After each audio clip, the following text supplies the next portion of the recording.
Should I do FBA? Should I do FBM? Chris, I don't know what business model to do. What are the pros and cons? In today's video, this is what we are going to discuss about. We are going to look at the pros and cons of FBM. We are going to look at the pros and cons of FBA. And so by the end of this video, you should know, you should have a better idea of what business model is right for you and what are the pros and cons of each, right? And of course, you can do both at the same time, like I'm doing right now, because it is not news. If you've been following me for a little while, you know that I'm back in the US after traveling for 9 months. I've been back for 1 month and a half now, and I've been ramping up the quantity of like the amount of FBM that I'm doing in my business. I'm still doing FBA because I have people sourcing for me for FBA, doing a lot of things for me for FBA, but most of what I do right now is FBM. All right, and so as I said, in today's video, I'm going to give you the pros and cons as you know which model to choose and why you should choose one model over the other and why you should do both as well. All right, if you do not know me, by the way, my name is Chris Mangunza. Nice to meet you.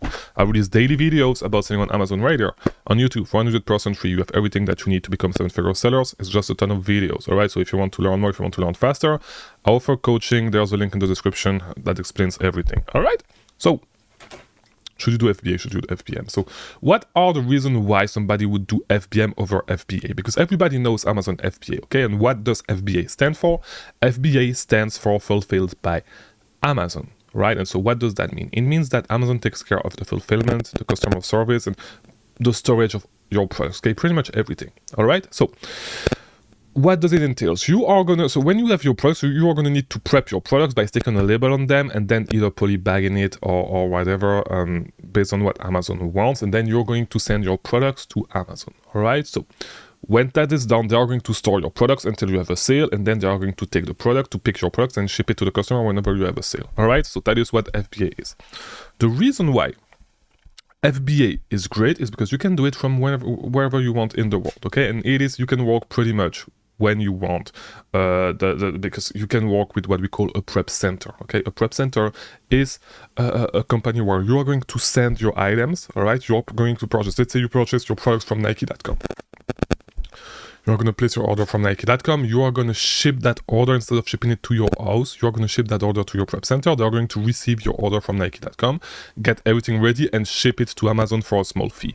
You are going to tell me, yes, but it can be expensive and all that stuff. No, the great thing with prep centers is that you can get a prep center in a tax-free state. All right, and so you are not going to pay sales tax if you get a prep center in Montana, Oregon, Delaware, and there's a few others that I do not know about. All right, so when this is done, so you ship your items, they take care of everything. The great reason, by the way, sales tax free, it means that, you know, let's say, for example, if I were to ship something right here in Florida, all right, and to my house, I would pay 7% sales tax on this item. So if I were to buy something at $20, I would pay $1.40 for every single unit that I buy in sales tax. All right, so however, if I ship this to my prep center instead in Montana, I'm going to pay them $1.25 to prep my item, to prep my item and ship it to Amazon, and I'm not going to pay any sales tax. So at the end of the day, I'm saving 15 cents, right? So you can actually save money by doing it this way. The only thing,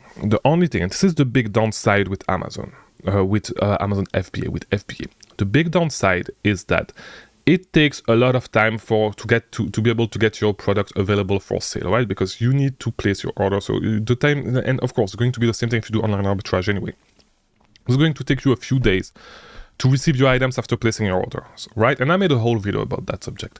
After this, you're going to need to take some time to prep your product. So usually, you know, if you do it yourself, if you do it yourself, it may take even more. But if you have a prep center, they should be able to get your inventory out in 48 hours. Okay, you should be able to have a turnaround time of 48 hours. All right, so that's 48 hours. Then the shipping to Amazon, which is probably going to take 3 to 5 days as well. All right, so we're already close to 1 week, and then Amazon need to receive your inventory, check in your inventory, and then they're going to put it into different fulfillment centers. So it's going to take, from the time your prep center or you receive your inventory, is going to take at least 2 weeks for your inventory to become available.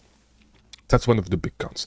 Because with FBM, you can receive your inventory today, you can purchase your inventory today, and get it today. The day you receive your inventory, you can literally list it and make it available for sale. So that's the big pro for Amazon FBM, right? So what does FBM stand for? FBM means fulfillment by merchant. Okay, you are the merchant, which means that you are going to fulfill the orders yourself. You are going to store the orders, wait until you get a sale, and whenever you have a sale, you are going to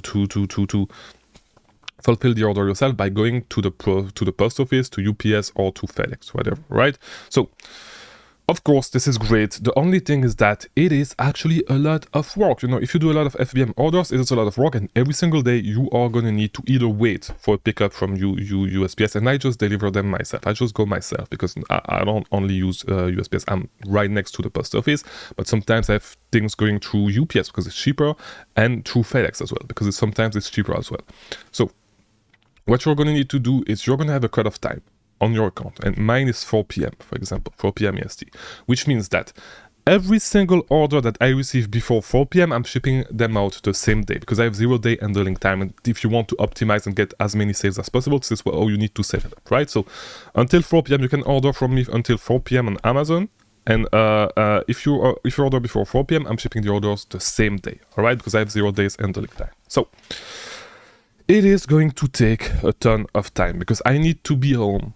Okay, every single day I need to be home at 4, in between 4 and 5 to be able to ship everything to the post office, to drop everything to the post office, then go to UPS, then go to FedEx, every single day before it closes. Okay, so that's the big drawback, okay, because you do not have as much freedom. You need to do this, you know that you need to do this every single day at 4. Of course, it's not as bad as working a job, of course, because the rest of the day you can do whatever you want.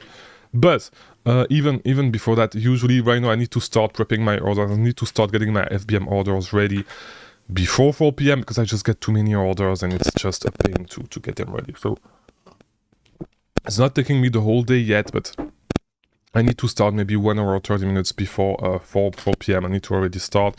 And if it's the weekend, I need to actually do it the weekend. If not, I would spend all day on Mondays. But you know, that's the big cons with FBM. So the pros is that you're going to be able to make money faster because you will not have to wait for that buffer time to when you actually send your items to Amazon, right? You will not have to wait for this. But the bad thing is that you will have way more work. Okay, the great thing with FBA is you can work with a prep center, you can save on sales tax. With FBM, you're going to make your money back faster, but it is a lot of work, you know, and you may not realize it yet, but like, you know, going to the post office every single day is a little bit draining, okay? It's not too bad, but like, you know, it's kind of if you add a job, because you know that at that time, every single day, you are going to need to do this. You are going to need to be home, and so you cannot really get out of your house. I mean, you can get out in the morning if you want to, but I work in the morning anyway. So usually, you know, you can really get out of your house before you actually make your trip to the post office and to all these places. So that's the thing that sucks a little bit, you know. But at the end of the day, you're making more money. You're able to scale your business faster, and this is why you go to FBM. So to end this, if you're a new seller, start a little bit with FBA to start to get your feet wet, right? To start to understand the business model, and then, because it's going to be hard to find products that you can FBM. If you're a beginner,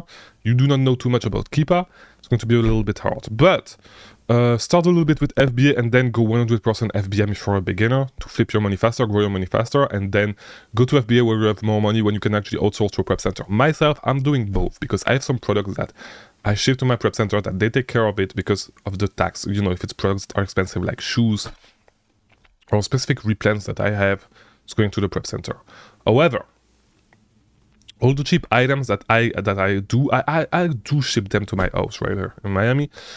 I send really few FBA shipments from here. Most of what I do is FBM right now because there's a product that I'm replanning over and over again that is FBM, like, and this is a huge product. So if you're in my coaching groups, you know, and I'm sorry to tell you, but it's too late. It was like the last coaching group. I'm not talking about this product anymore, whether it is FBA or FBM.